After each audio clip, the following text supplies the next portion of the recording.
Hey guys, my name is Kai. Welcome back to Road to Challenger. This is episode 2. I do apologize for the hat. I know you can't see me very well, but salon's closed until fucking New Year's, and it's just not cooperating. So you know what? Just it is what it is. I have overgrown hair, whatever. Anyways, enough about that. Today, I really want to talk about this VOD in particular and share it with you guys because I think it's a very great example as to how to play high tempo. Now, what exactly is a high tempo playstyle?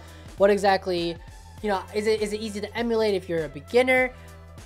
How do we play high tempo? What exactly is it? Well, high tempo refers to playing very aggressively, whether that is leveling on odd intervals or rolling down in order to try to hit your units, stuff like that. And it's one of these playstyles that I would not recommend for beginners or maybe even intermediate players because it's a playstyle that really needs a player who knows how to gauge board strength, who's able to constantly scout the lobby, and knows when to slam items even if they're pretty inefficient in the late game. It also is very difficult for newer players to emulate this playstyle because high tempo playstyle typically requires you to try to play for win streak and know when to spike your board, so your economy is almost always looking bad and in shambles. And the reason why for that is because you're constantly rolling and aggressively leveling. You're playing with usually less than 10 gold most of the time, but your economy is able to stay up to speed with everybody else because of your win streak and your preservation of said streak. So here we were given our augment choices. We were given, I believe it was Ascension, Ace Crest, and Portable Forge. From this spot, I don't really know if I want to play aggressively or if I want to try to win streak or not. I do have a Kill 2 and a Blitz 2, but my general philosophy is that I should almost always never level at 2-1. The reason for this is because unless my board really looks amazingly strong, there is almost always an upgrade that can be made in the 2-2 shop because you're given just so many tier 1 units, right? And so I don't like to level on 2-1, but if you want to level at 2-1, that is totally okay. So here I get the Galio 2, and I also see I have a GP pair in my shop. And I'm thinking, okay, GP2, Blitz 2, KO 2. Maybe I can level here off interval, and I can try to play for win streak, especially because I won that first fight. So here, there is a mistake that is being made here. I want to see if you guys can figure out what it is. But there's definitely a mistake that is being made currently in this moment. And maybe I'll give it until the end of the fight for you to try to figure out what the mistake is. But when you're playing high tempo, there's definitely something here that should have been done, but isn't. And what was that mistake? Well, it was not slamming Guard Breaker. Now, again, like I said before, playing high tempo is all about trying to make sure that you are able to play, or rather slam items that may be inefficient in the late game, but because it's a boost in power for your board, and you need to constantly play for your board strength, you should probably be slamming that item onto your board. Now, I do opt to slam a JG onto GP and level to 5 on 2-3, which is an off interval. But again, I do this because I scout the lobby and I see that somebody else had already leveled to 5. So I'm thinking, okay, if that guy leveled to 5, I need to really make sure that I also level as well so that I'm able to preserve my streak, and I need to keep playing this aggressive playstyle.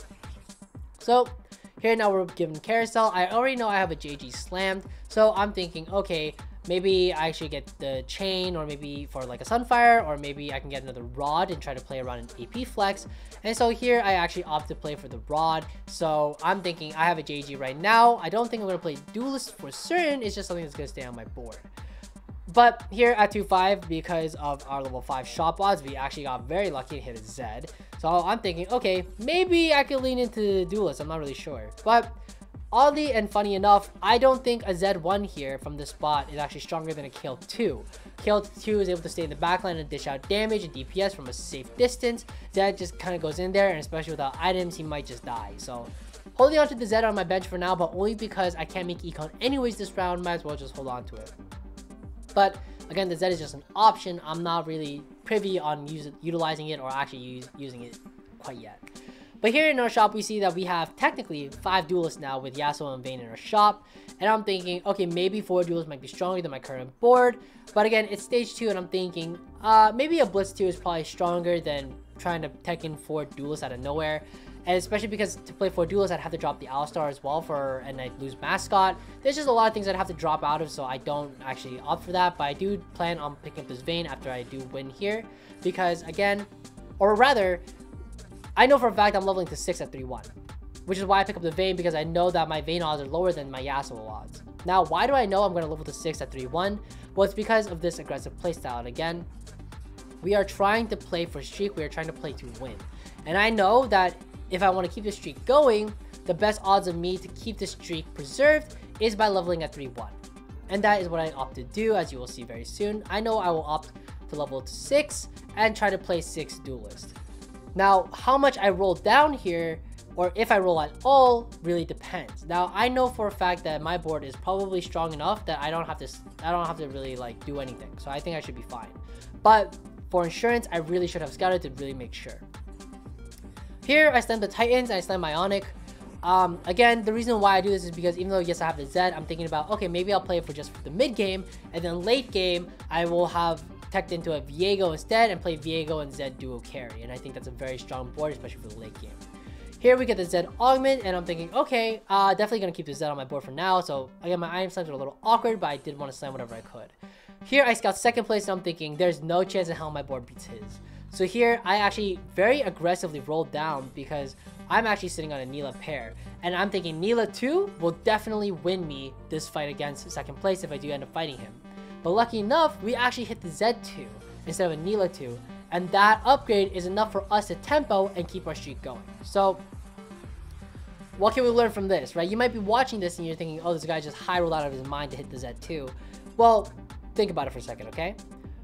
I would not have rolled at 3-2 at all had second place not also been rolling as well and trying to spike the, the strength of his board. I knew for a fact that the board that I had at 3-2 before I started rolling was not going to win, but I knew that the thing that would help me win was 6 duelists and ideally a Neela 2. So this Z2 never would have happened unless I had rolled aggressively, basically down to 0, trying to hit this Neela 2. So you could say it is a high roll, but again, I am playing based off the pace of the lobby, right? I'm not rolling at 6 trying to hit a Z2. That's not my thought process. My thought process is trying to hit the Neela 2 with 30% odds for 3 cost unit because I want to keep my tempo alive and I want to keep my streak going to preserve my economy.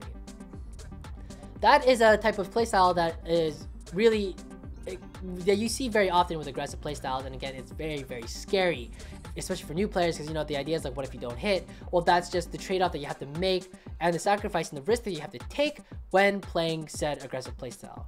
Quite honestly, if I could level to 7 here, I probably would, but I can't from my spot because I just don't have enough money. But because I do have a Z2 and everything else on my board is upgraded, very good chance that I would anyways. So yes, I am just going to keep trying to streak until ideally stage 4. But if I can't streak from this spot, then you know what? It is what it is. But here we are now going into going to round 3-6. And again, same thing, just trying to preserve my streak. And you may be wondering, right, when should you roll, when should you not? And there's this thing called sort of econ efficiency.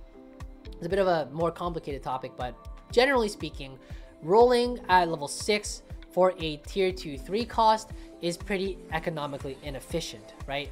There are probably better ways to use that gold, and using it for interest is probably more valuable and probably more efficient than trying to roll and trying to hit this Neela 2 that I may not even need in order to streak, right? And again, this ties back to being able to scout and constantly thinking about my board strength and how it compares relative to the pace of the lobby. So here, as you can see, we are now level 6. We've managed to streak all the way out of stage 3 as well. And again, this is what high tempo is all about. You really want to try to preserve your streak for as long as possible and really try to preserve as much HP as much as you can throughout the mid game. Here we get pretty fortunate with the Zoe out of the Grey Orb. So here I leveled to 7. And again, do I want to roll for this Neela 2? Probably not from my spot. I already know for a fact that my board will probably beat most players in the board by scouting throughout the lobby. Plus, I know for a fact that I've already hit that Zoe. Zoe was going to be my next in at level 7 anyways, and had I not found the Zoe through the Grey Orb, I would have rolled on 4-1. But again, we got a little lucky with the Grey Orb, so here we managed to not need to roll from this specific spot, but had we needed to, we would have rolled for a Zoe, and if we hit Neela 2, we hit Neela 2. Now here we get Thrill, Item Grab Bag, Heart, and Hacker Heart. So, we got Thrill, Hacker Heart, and Item Grab Bag, and here I opt for Hacker Heart, and the reason why is because of how you play aggressively. When playing aggressively, you really need to think about which augments or which decisions that I make are going to spike my board the hardest in terms of board strength. So for example, as you saw, I just slammed the QSS onto Zed. Is QSS BIS Zed? No. Quite honestly, it's the opposite. It's probably like a B tier, maybe A tier, but probably a B tier item on Zed. Very, very not great, especially for my primary carry to have a QSS on him when my Zed probably needs triple damage items. But it's okay because I know for a fact that if I slam this QSS, now my Zed, because Duelist is so, you know, Duelist really revolves around autoing as much as you can and ramping up their attack speed, right? By slamming a QSS, I know for a fact that because my Zed will be uninterrupted by CC, he'll be able to rack up the attack speed stacks and maybe be able to carry me all the way out throughout stage 4, even if QSS is not that great of an item on him right now.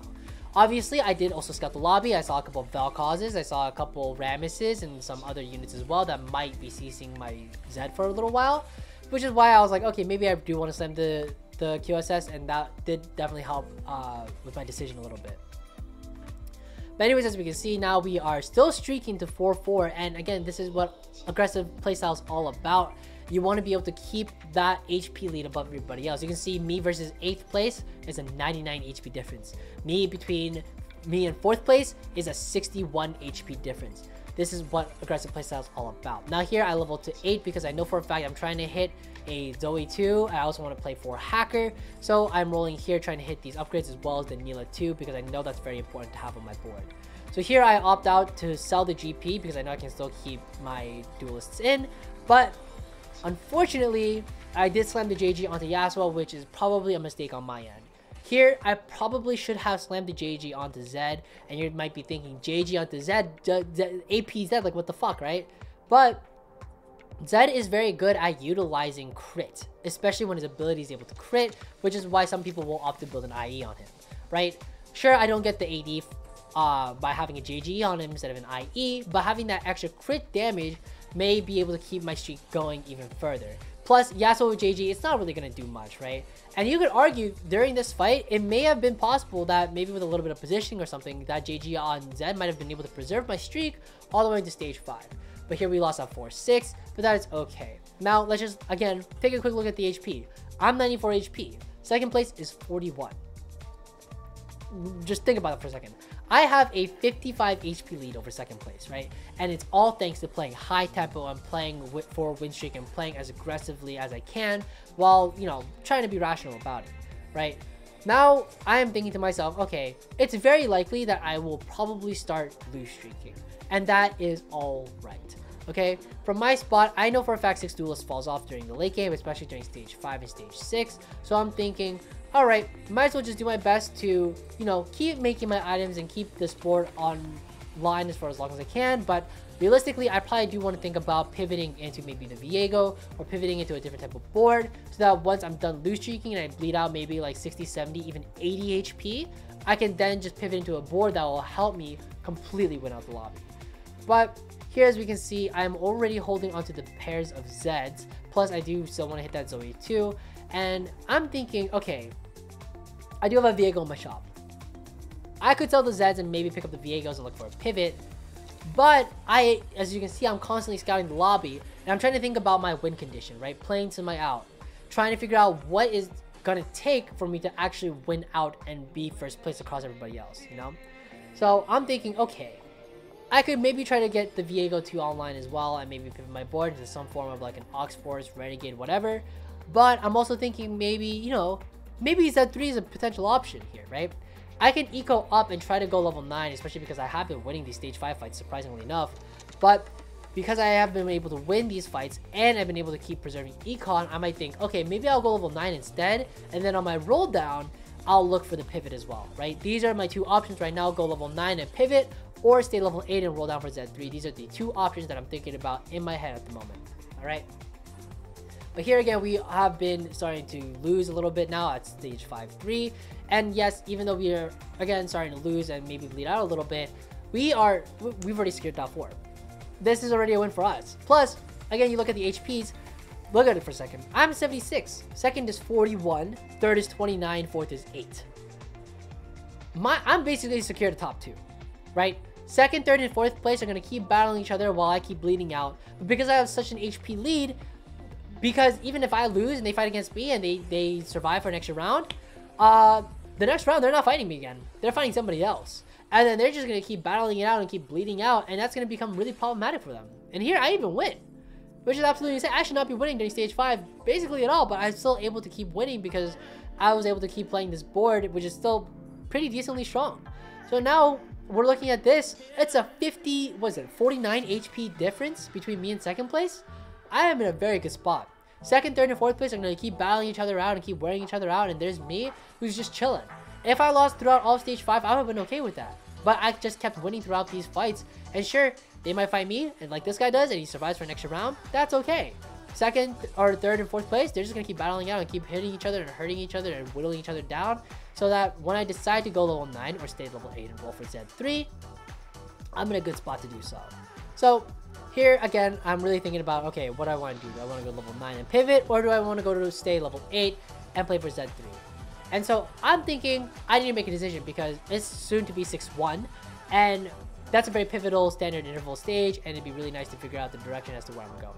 So I'm thinking one or the other, but here I hit the Z, and I'm thinking, okay, maybe I do want to play for Z3. I'm 3 off. I scout the lobby. I see a lot of 4 costs are taken out. A lot. And so I'm thinking, with this many 4 costs taken out, if I just keep rolling here a little bit, I might be able to hit the Z3. And here you can see I'm actually 1 off of Z3. So here's also a really interesting decision. I actually roll it all the way down in this particular spot. Why is that the case? Well, again, there's a lot of people who have a lot of 4 costs taken out of the pool, and somebody I know for a fact is probably going to die this round. So once that person dies, all the 4 costs they were holding gets thrown back into the pool. Now my odds of finding that last Z is a lot lower. Plus, if I'm rolling down during the fight, chances are the other players are not, and I know for a fact none of them are holding Zs, so I have a very good chance of hitting this Z3. Fortunately, we don't hit, but that is okay. So here we are now in stage 6-2. As you can see, we are definitely bleeding out like crazy. We have committed fully to the Z3 out, so we gotta really make sure that we play for it in this next and final round. So here we have definitely secured our top 2, but I'm 20 HP, but I know my board is really weak. So I'm thinking, okay, fuck it. I'm just gonna start selling units on my board to try to hit the Z3, and luckily enough, we actually hit it, which is perfect. We have played towards our out, which is great. But there is one problem. Second place is a level 9 MF player. And for those of you who don't know, MF is actually a very strong counter to Z. So even though I do have a Z3 on my board, losing here does not surprise me. Plus the fact that this guy has, what, 8 MFs on his board? I know for a fact, I'm looking for MFs constantly now. I'm thinking, if I don't find his MF, I am giga fucked. Because if he gets MF3, it's over. So here you can see I'm constantly rolling my shop trying to find, well, also just a splashing unit, but trying to look for the MF as well. And I pick up the Zephyr because I do want to try to Zephyr his MF to try to win out the game. But again, it's definitely difficult. I'm not really entirely sure how I'm going to be able to win here. Here I try to Zephyr the MF and I miss. I probably should have put more units on the left side, but you know what? It is okay. All good though, because this fight goes better in our favor and I'm able to win here. So this guy's also 1 HP, and again here I'm donkey rolling, trying to find MFs. Don't see any. He hits the last one. It is what it is. So even though I'm molding in chat and even though I was able to hit the Z3, unfortunately he hits the MF3 and he is able to win out this game during this fight. As you will see here, he actually positions his MF perfectly into the 3rd hex, which is a great way to counter Z when you're playing MF. And my Z can't do jack shit, and we die into a second. But even then, second to second, we still take those. And you know what? I'm okay with that in retrospect. Thank you guys for making it to the end of day 2, Road to Challenger. My account is currently sitting at D20LP. It's been a little more difficult to climb because suddenly I'm seeing a lot more center rerolls and a lot more threat rerolls. But you know what? It is what it is. I did make that video knowing that would happen. So you know what? It is okay. Anyways, see you guys in the next one. If you ever want to catch me streaming over on Twitch, my stream is down here. The link should be down below, but it should have also been hovering sometime throughout the video as well. But anyways, that's gonna be it from me from this video. Take care guys, and happy climbing.